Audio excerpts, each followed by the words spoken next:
कर रहे हैं, वो जो लोग नागपुर में जो कर रहे हैं, उनको यूपी आना चाहिए, हम उनका इलाज कर देंगे। इलाज कैसे करेंगे आप? उपचार तो देखिए, किसी भी बीमारी का उपचार के अलग अलग केंद्र होते हैं।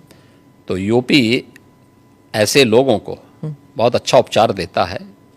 उनकी जैसी डिमांड होगी उस प्रकार का उपचार दे देंगे। महाराज, आपके राज्य में क्या मुसलमान सुरक्षित है? क्योंकि आए दिन सनातन की बात होती है। आप योगी हैं, मुख्यमंत्री हैं, महाराज हैं, क्या हैं आप फिर? मैं एक सामान्य नागरिक हूँ, उत्तर प्रदेश का एक नागरिक हूँ, और एक नागरिक में एक योगी हूँ जो सबके सुख और सबके निरोगता की कामना करता है, सबका साथ और सबके विकास के मंत्र पर विश्वास करता है, और उसी भाव के साथ हम लोग कार्य भी करते हैं।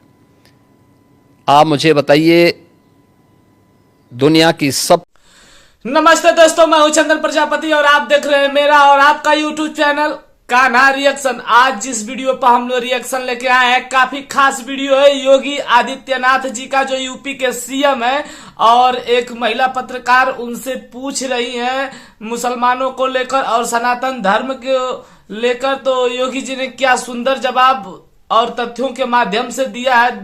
काफी अच्छा लगेगा वीडियो, हम आशा करते हैं। चलिए देखते हैं वीडियो और मिलते हैं वीडियो के बाद। विधानसभा में आपका एक भाषण भी था। आपने कहा था कि अगर औरंगजेब का महिमा मंडल कर रहे हैं, वो जो लोग नागपुर में जो कर रहे हैं, उनको यूपी आना चाहिए, हम उनका इलाज कर देंगे। इलाज कैसे करेंगे आप? उपचार तो देखिए, किसी भी बीमारी का उपचार के अलग अलग केंद्र होते हैं। तो यूपी ऐसे लोगों को बहुत अच्छा उपचार देता है। उनकी जैसी डिमांड होगी उस प्रकार का उपचार दे देंगे। क्या बात है बाबा। महाराज, आपके राज्य में क्या मुसलमान सुरक्षित है? क्योंकि आए दिन सनातन की बात होती है। आप योगी हैं, मुख्यमंत्री हैं, महाराज हैं, क्या हैं आप फिर? मैं एक सामान्य नागरिक हूँ, उत्तर प्रदेश का एक नागरिक हूँ, और एक नागरिक में एक योगी हूँ जो सबके सुख और सबके निरोगता की कामना करता है, सबका साथ और सबके विकास के मंत्र पर विश्वास करता है, और उसी भाव के साथ हम लोग कार्य भी करते हैं।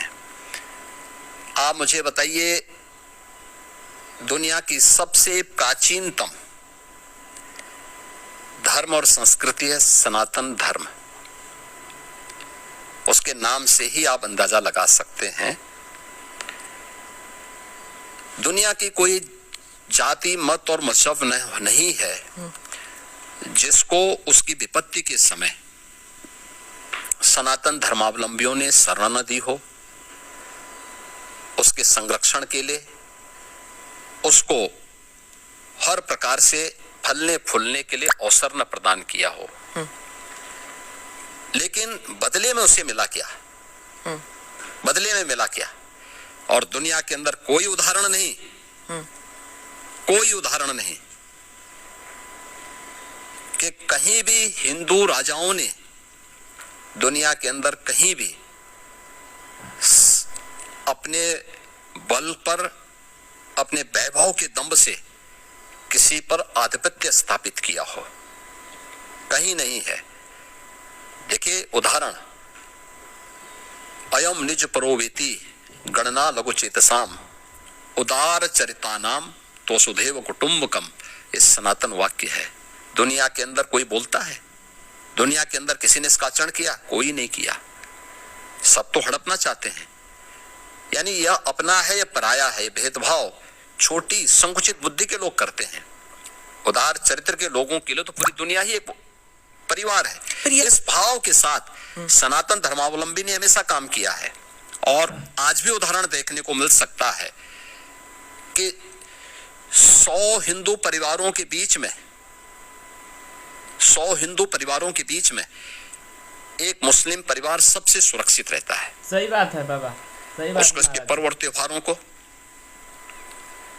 उसको अपने सभी मजहबी कर्मों को करने के लिए, या जिस मत और मजहब या संप्रदाय या सेक्ट का अनुयायी होगा, उसको उस परंपरा के अनुसार अपने सारे धार्मिक मान्यता या उपासना विधि को पूरी स्वतंत्रता होती है।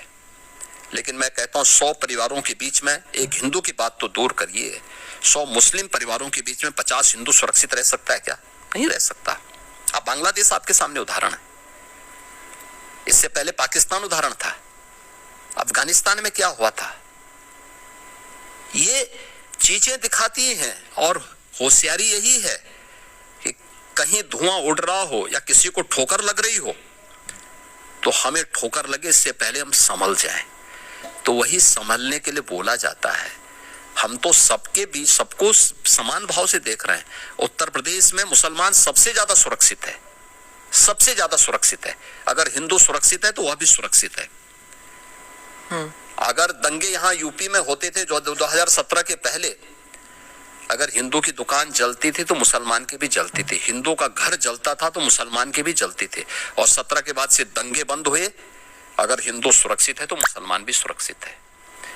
और दूसरा जो मैंने कहा कि इतिहास में कोई उदाहरण नहीं बता सकता कि अपने बल से, अपने वैभव से किसी हिंदू राजा ने किसी देश पर जबरन कब्जा किया हो, कभी नहीं। इतिहास इसका उदाहरण है, आप उठा के देख सकते हैं। भगवान राम लंका में गए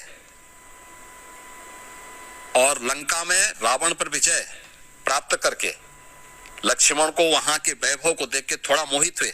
भगवान राम ने कहा नहीं लक्ष्मण, उन्होंने उनको एक ही बात कही और मुझे लगता है कि आज की पीढ़ी के लिए बहुत प्रेरणादायी है जो उन्होंने उस समय कही थी। लक्ष्मण जी को जो प्रेरणा, जो निर्देश भगवान राम दे रहे हैं लंका के बारे में, अपि स्वर्णमयी लंका नमे लक्ष्मण रोचते जननी जन्म भूमिस्य स्वर्गादपि गरीयसी। कि लक्ष्मण, लंका भले ही सोने की क्यों न हो, लेकिन याद रखना ये मुझे रुचिकर नहीं लगती, मेरी रुचि का नहीं है। मेरा काम था माता सीता को दुरात्मा रावण से मुक्त करना, वो मैंने कर लिया है। अब हमें यहां से निकलना है, क्योंकि जिस माँ ने जन्म दिया है और जहां हमने जन्म लिया है उससे बढ़कर के दूसरा कोई भी, स्वर्ग से बढ़कर के भोग दूसरा हो ही नहीं सकता, इससे बढ़कर के भोग हो ही नहीं सकता है, चाहे वो स्वर्ग ही क्यों ना हो। और इसलिए हम यहाँ नहीं करेंगे। ये उदाहरण मैं इसलिए दे रहा हूं जिसलिए जो सनातन धर्म पर प्रहार करते हैं उनकी आंखें खुले, वो देखें। उदाहरण हमारे सामने पर्याप्त हैं और ऐसे अनेक उदाहरण आपको समय समय पर मिलेंगे।